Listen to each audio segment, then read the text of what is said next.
Thank you, Mark, for the introduction.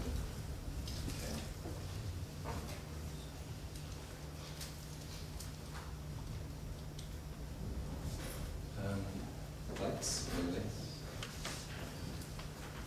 Okay. Well, first, I'd actually like to thank my office and everyone who's in my office and who's come through my office, because their work has been so instrumental in what I'm about to show tonight. I especially want to thank the Architecture League and the Young Architects Forum Committee for selecting me for this award and for making a not so young architect young again. So, I started my practice 3 years ago. It's Phu Hoang Office, after spending a lot of years at Bernard Shumi's office. After designing buildings at large, medium, and small scales, I was faced with a common dilemma of many young New York practices. So the dilemma is this: how do we continue designing and building at multiple scales? Our current build work covers the small scale, with our residential and exhibition design projects, of which I'm showing some images right now. With these projects, we have found that our most commonly used skill is problem solving.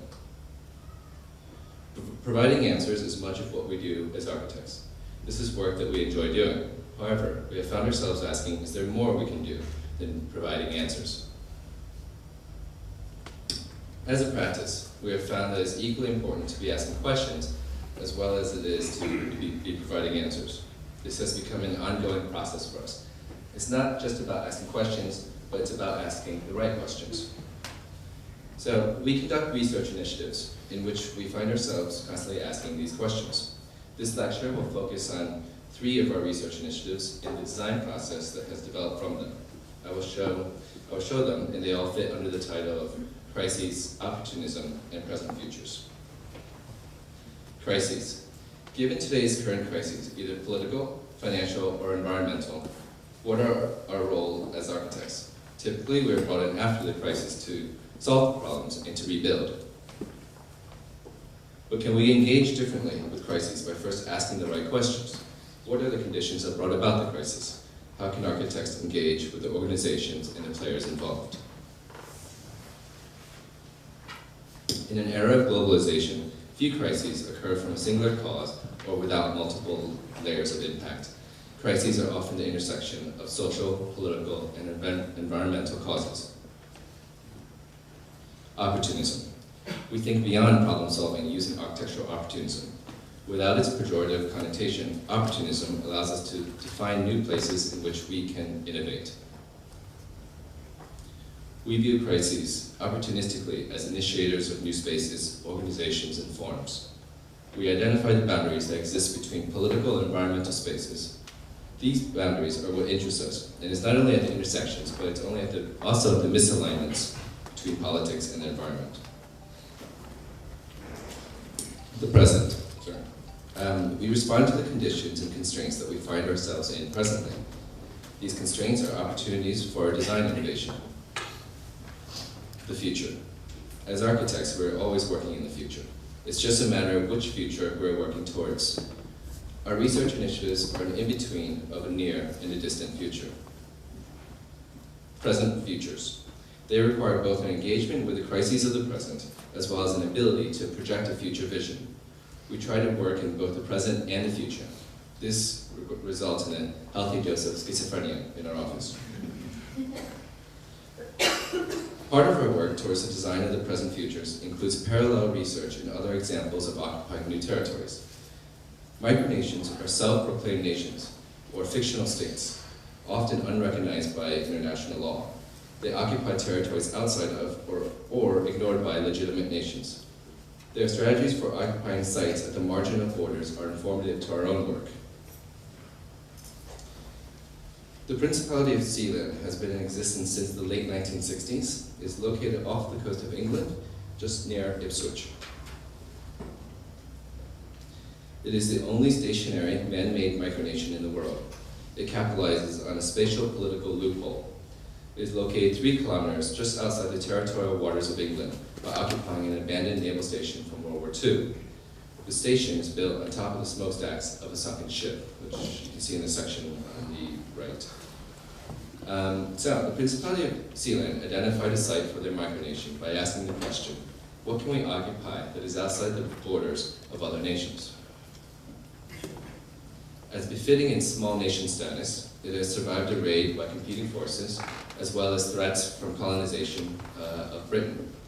It has its own currency and passports, though since 2002, Sealand has suspended its tourist visa program. No visitors are allowed.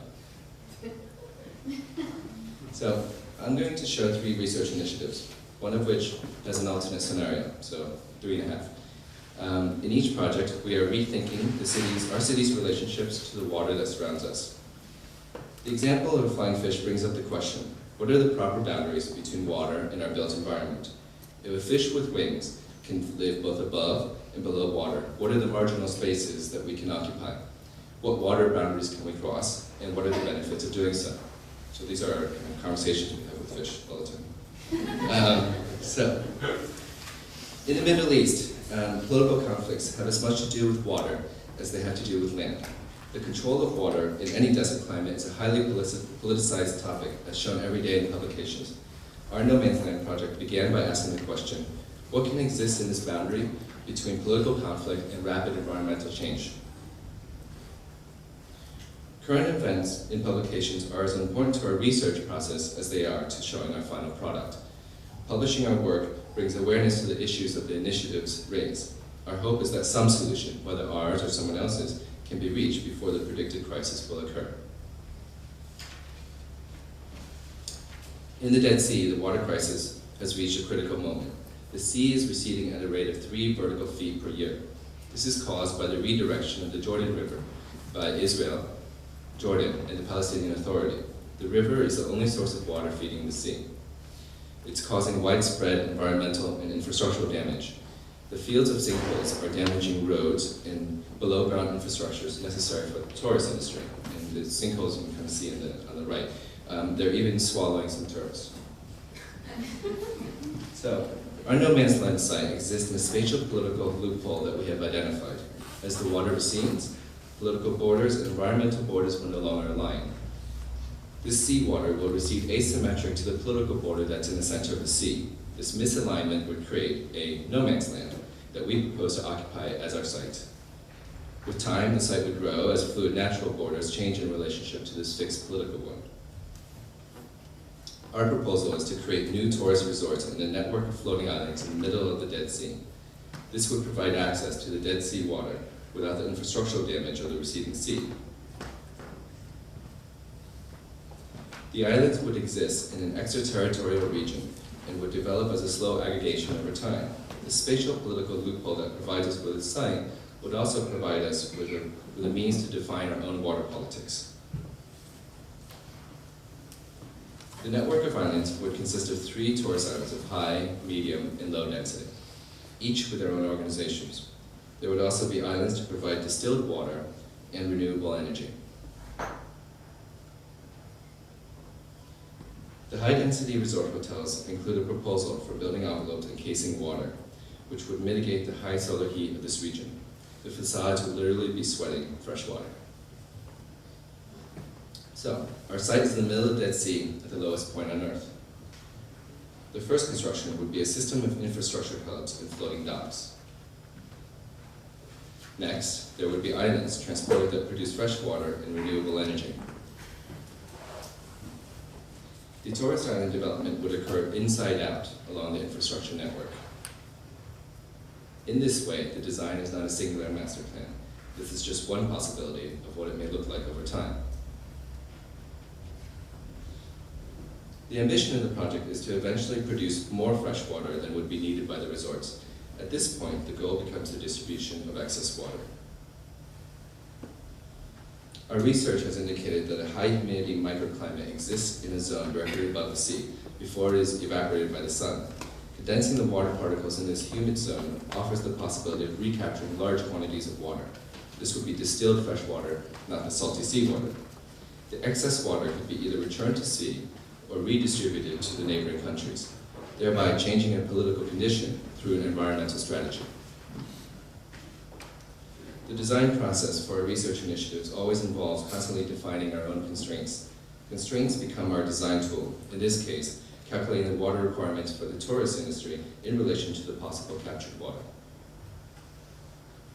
All the islands recirculate captured water for a range of functions, either to provide renewable energy, mitigate solar heat entering buildings, or to cool spaces through evaporative cooling. In tourist islands, roof canopies extend to enclose interior spaces or a range of semi-exterior spaces. Within this range, recirculating water is programmed to meet both cooling or humidifying requirements.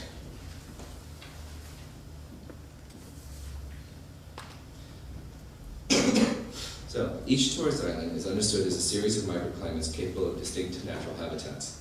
By controlling water in either liquid or vapor form in a hot, arid climate, it is possible to precisely design multiple environments. In this case, a rainforest is created by a high humidity zone within an enclosure. So, one would be outside in a desert or inside in a tropical rainforest. We have reversed the typical practice in at least the offices that I've worked in, of developing ideas in competitions and testing them later in projects. We actually first develop our ideas in research initiatives and then test alternate scenarios in our competitions. This allows us to determine the limits of each research initiative by changing its site boundaries. This is the Everyman's Land project, which was our entry to the 2007 Sudaplan competition, which we received an honor award for. It's sited along the Mayan Riviera and the Yucatan Peninsula, and it's a kind of alternate scenario testing the premise of the No Man's Land project. The Yucatan has been developed without any regulations or environmental standards, totally at the will of global resort developers. We asked the question, is there a strategy that would preserve the nature while meeting the needs of these resort developers? Currently, the resorts are large gated communities with a singular purpose, all-inclusive tourism. They block access to the beaches while creating private enclaves distributed along the waterfront. Our strategy would maintain the resort developers' need for maximum shorelines and water views. The proposal would create an archipelago of offshore islands that would maximize the linear waterfront while maintaining the beaches for public and for natural habitat. As with our No Man's Land project, the enclosures provide for a range of specific programs, both interior and exterior. In this case, it's a good platform for bungee jumping. So the boundaries between ground and water are stretched and extended by the archipelago. The natural beaches would be preserved while new ones are created. A new artificial ground is formed along the waterfront, one that is literally floating on water.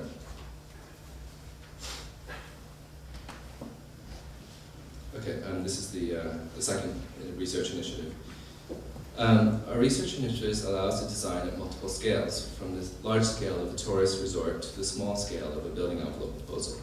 The United Nations Water Wrapper is an initiative for a responsive building envelope. The ongoing United Nations renovation plans prompted us to ask the question, is it possible to radically preserve history while also modernizing the United Nations Secretariat building? Current plans are to remove the current wall and to replace it with a higher performance system that looks exactly the same. Instead, can we improve the environmental performance of the United Nations while keeping the original facade intact? Kind of intact. Okay. Water has a specific heat 30 times higher than air. This means that it can absorb solar heat faster than the air and re-emit the heat when needed. The thermal mass of water is a principle that we want to take advantage with our United Nations Water Wrapper to create a building envelope literally made of water. Conceptually, we're expanding the gap of a double-glazed curtain wall unit and filling it with water. Water is emitted through two nozzle arrays to absorb heat and pollutants. It would be a closed system that uses captured and filtered rainwater as well as renewable energy sources. There are two kinds of water arrays, one global, the other local. Any image, pattern, or text can be digitally translated according to the water particle size. The smaller the particle, the more the surface area, which is more heat and pollutant absorption. We would maintain the existing historic curtain wall while improving the performance of the Secretariat by wrapping it with water. A global water array is calibrated by the building automation systems to respond to outdoor air temperature. Meanwhile, a local array is individually controlled by building occupants according to their own need. A variety of patterns and texts are possible by digitally automating this water. The water patterns would be a changing landscape that depends on the occupant's temperature range for indoor comfort. Countries are connected by their latitude locations on Earth and not just by their political agreements. So, our United Nations water wrapper is a speculation of a scenario other than the existing renovation plans. It's a kind of radical preservation. We are testing ways in which a political program and environmental drivers can be intersected. Our speculation is that the two kinds of architectural performance, one related to function, the other related to program, can combine in unexpected ways. A form of architectural research has been generated by these projects. It's an unpredictable research process in which we do not know where we will end up in the end. It is never a linear or a direct process which involves pursuing many parallel directions of research. There are numerous directions that we probe along the way to reach the moment where we ask ourselves the right question.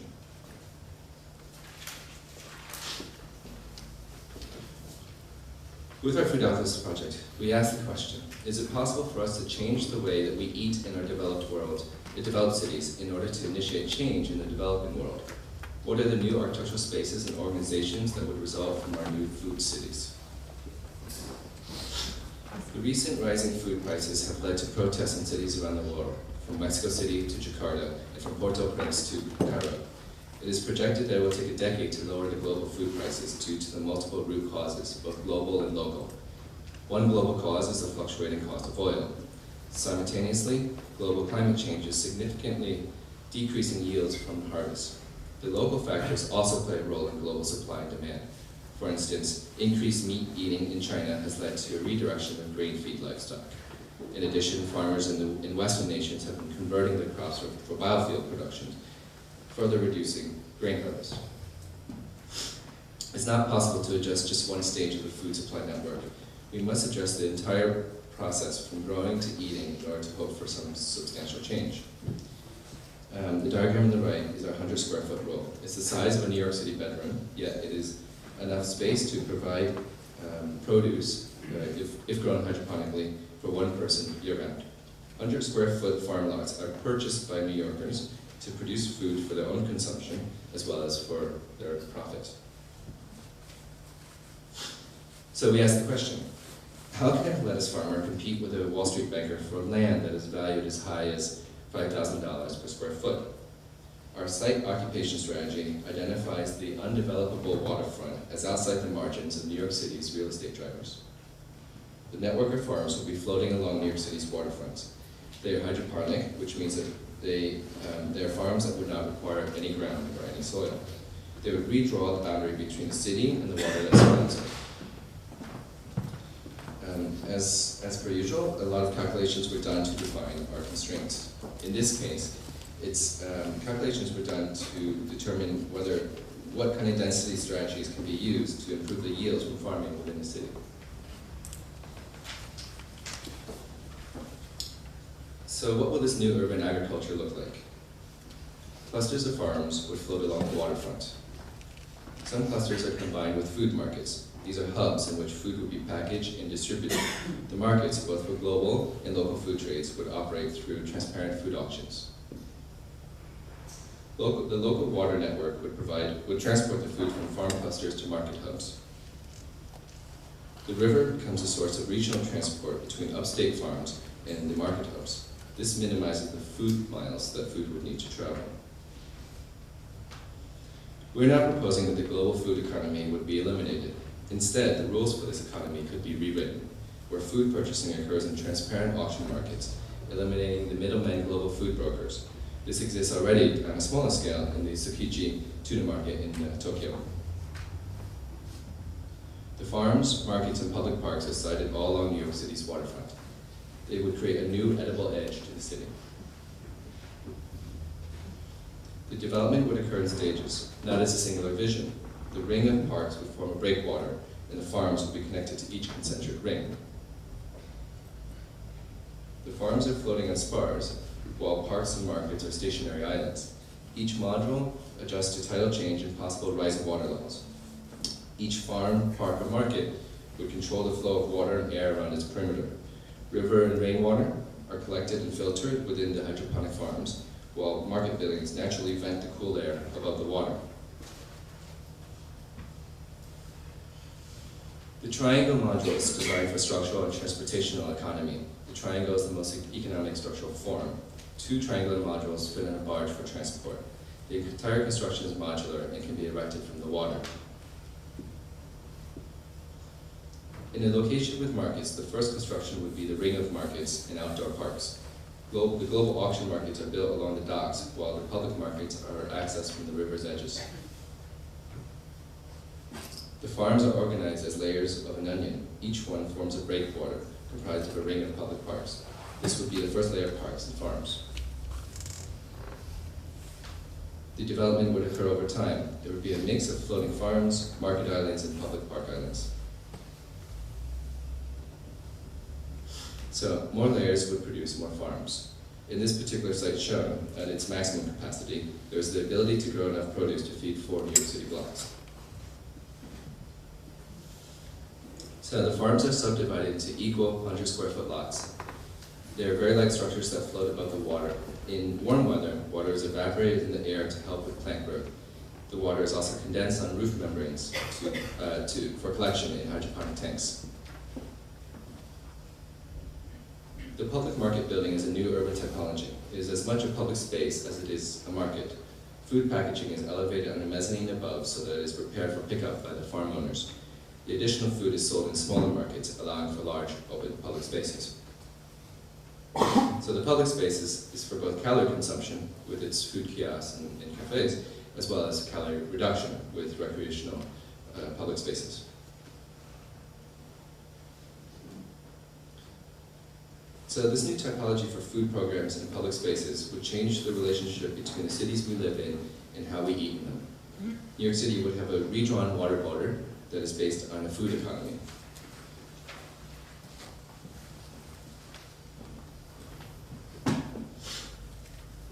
So this process of learning to ask the right questions that we've been kind of going along for a few years now, it's provided us with a means to reverse some of our design processes. Each research initiative has become either a graduate studio or a seminar that I've taught at the University of Pennsylvania. We have tested the premise of each initiative in the office before it is given to the students. This way, I know the constraints of each crisis before I need to teach it. We also apply for grant funding and publish our work as much as we can. It is another kind of reversal for us. Our hope is that we can define the parameters in which we seek clients, as opposed to just waiting for them to find us. So Mark is correct that we built the largest installation. This helps us to return to the question that we started with. How can a small New York practice design and build at multiple scales? We now believe that perhaps it's not simply a question of having projects at multiple scales. Our installation for this exhibition, that we fondly call the Geopoliticizer, has provided us with a means to build at a small scale while asking questions at a larger global scale. This is part of our present futures that we find interesting. Can we simultaneously think in both global and local scales, regardless of the site or of the project? If we view design problems opportunistically, can we then break the boundaries dictated by scale to ask questions that are relevant regardless of the scale?